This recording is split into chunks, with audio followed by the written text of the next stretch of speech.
안녕하세요, 조야TV입니다.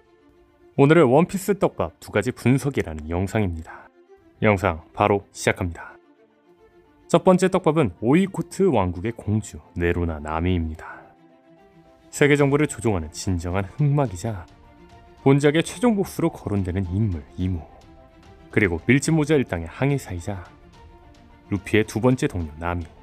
전혀 연관성 없는 듯한 두 인물이지만 떡밥으로 보자면 나미와 이무의 연관성은 우리가 생각했던 것보다 훨씬 많습니다. 첫 번째는 이름입니다. 일본어로 바다를 뜻하는 우미, 로마 표기 우미를 거꾸로 쓰면 이무가 됩니다. 즉 이무는 바다를 의미합니다. 그런데 나미의 일본어는 파도를 뜻하죠. 그리고 나미를 거꾸로 돌리면 이무처럼 보이기도 하며, 오다쌤이 원피스를 그리기 전 에피소드 원피스의 원형이라 할 수 있는 로맨스 던에서 나미 역할을 한 주인공의 이름은 앤입니다. 그런데 임과 앤을 합친 뒤 거꾸로 읽으면 나미가 될 수 있죠. 두 번째, 표현입니다. 1085화 속 이무는 꼬리 같은 촉수로 코브라를 찔렀습니다. 그런데 나미도 말풍선의 꼬리지만 이무처럼 상디를 찌르기도 했죠. 그리고 뒤에서 다시 말할 내용이지만 106화에서의 나미와 1060화의 이무의 모습이 매우 비슷하죠. 세 번째는 16과 악마입니다. 원피스 최대 떡밥 이무는 16과 매우 연관이 있습니다.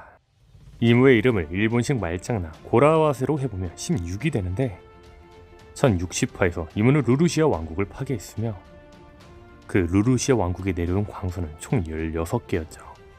또한 루피가 신의 천적 D의 일족이라는 점과 전철령인 도플라밍고가 드레스로자의 신이라는 걸 생각해본다면 현재 드레스로자 편은 원피스 세계관의 축소판이라 생각될 수 있습니다. 더 나아가 떡밥으로도 드레스로자 편은 원피스 세계관의 축소판이라 생각될 수도 있죠. 즉 원피스 세계관에서 이무가 드레스로자에서는 도플라밍고라고 볼 수 있는데, 드레스로자 편 당시 신을 상징하는 도플라밍고가 마지막으로 사용한 기술이 16발의 성스러운 흉탄이었던 것을 생각해보면 이때 당시 오다쌤은 이무가 16을 상징한다고 말해준 걸로 보이죠.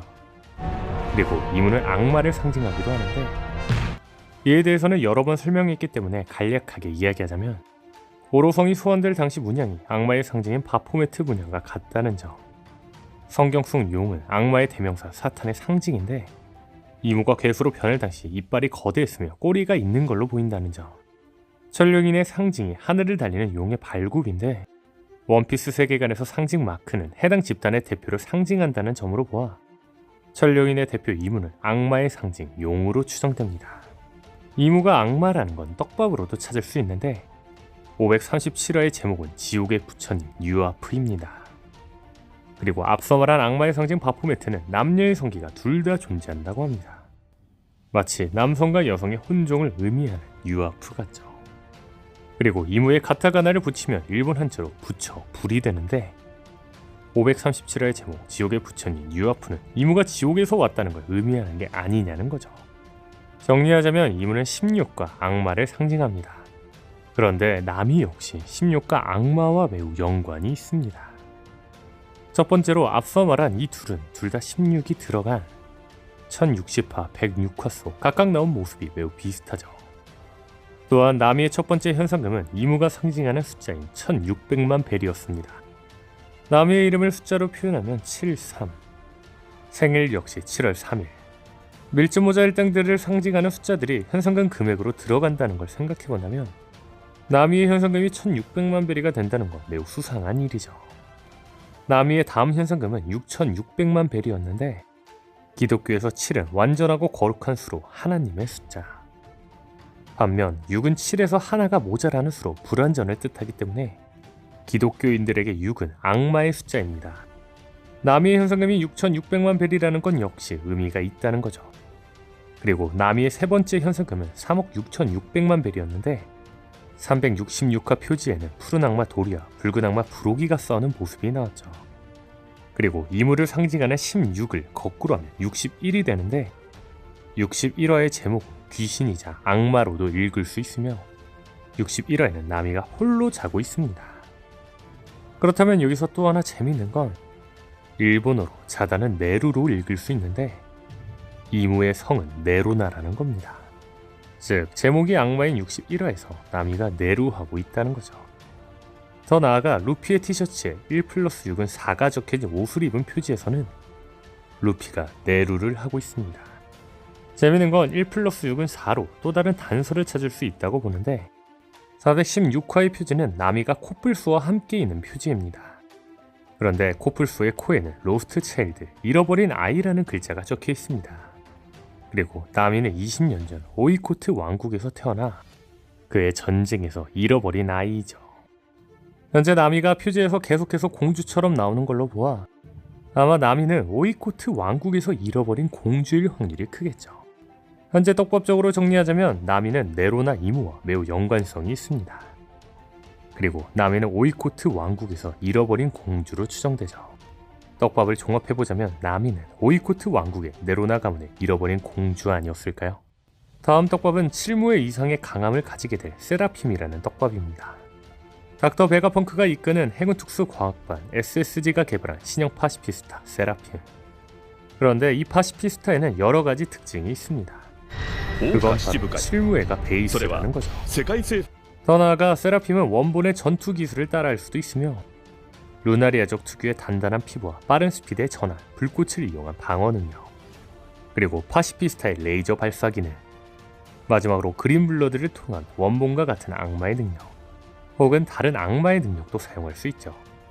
계속해서 이야기하고 있지만 저는 크로스 길드를 통해 칠무회가 모두 뭉치는 계기가 된다고 주장하고 있습니다. 이유를 간략하게 이야기하자면 버기, 크로커다일, 미호크는 함께 칠무회였던 적도 없는데 굳이 원피스 영화에서 같은 구두로 묶었다는 점은 추후 크로스 길드로 이들이 뭉칠 거라는 떡밥이었다고 생각하는데 이 가설이 맞다면 이들 옆에 모리아 도플라밍고도 함께 있었다는 거죠. 분명한 건 모리아는 티치에게 복수를 하기 위해 세력을 모을 것이며 임펠다운에는 고대 문자의 글이 적혀 있으며 미스터 3 봉쿨에도 임펠다운엔 아직 갇혀있어 타로 떡밥이 있는 만큼 도플라밍고가 있는 임펠다운은 다시 등장할 거로 생각되고 있죠. 더 나아가 1059화에서 해군과 세라핌 그리고 티치가 여인섬을 침략했지만 레일리의 활약으로 이들은 살아남았습니다. 그리고 행콕은 말하죠. 내가 있는 이상 해군은 또 올 거다. 대체 어디로 가야? 즉 행콕 역시 크로스 길드로 뭉친 이들처럼 해군으로부터 귀찮지 않고 싶어 한다는 겁니다. 다시 말해 칠무에는 크로스 길드로 다시 모일 것이며 추후 칠무에는 세계 정부의 세라핌과 대결할 확률이 크다는 거죠. 그런데 원피스는 소년 만화이며 성장 만화입니다. 먼치킨 만화가 아니죠. 다시 말해 칠무와 세라핌이 대결한다면 칠무회가 겨우겨우 이기는 그림이 나와야 합니다. 그런데 솔직히 세라핌이 악마의 능력, 루나리아족의 혈통인자, 파시피스타의 레이저 등 엄청난 강함을 가지고 있다고 해도 어린아이 같은 세라핌이 칠무회를 이길 수 있다고 단언할 수는 없습니다. 다만 현재 칠무회처럼 성인의 몸에 루나리아족의 혈통인자, 악마의 능력, 파시피스타의 레이저 등이 장착된다면 무조건 세라핌이 이길 수 있다고 말할 수 있을 겁니다. 그렇다면 여기서 주목할 건 제르마의 클론병입니다. 저지는 베가펑크의 혈통인자 연구를 계속 이어갔고 클론병을 만들었습니다. 그리고 클론병이 20살이 되는 데는 약 5년이 걸린다고 했죠. 아마 베가펑크인 만큼 세라핌은 저지의 클론병보다 훨씬 더 빨리 성장할 겁니다. 즉 세라핌과 칠무의 전투가 나올 때는 세라핌이 칠무의 정도의 성인이 된 상태일 것이며 전투는 세라핌이 칠무회를 압도할 것이라는 거죠. 다만 칠무회가 인간이 가진 진념이라든지 감정을 통해 세라핌을 제압하지 않을까 싶네요. 오늘 영상은 여기까지입니다. 시청해주셔서 감사합니다.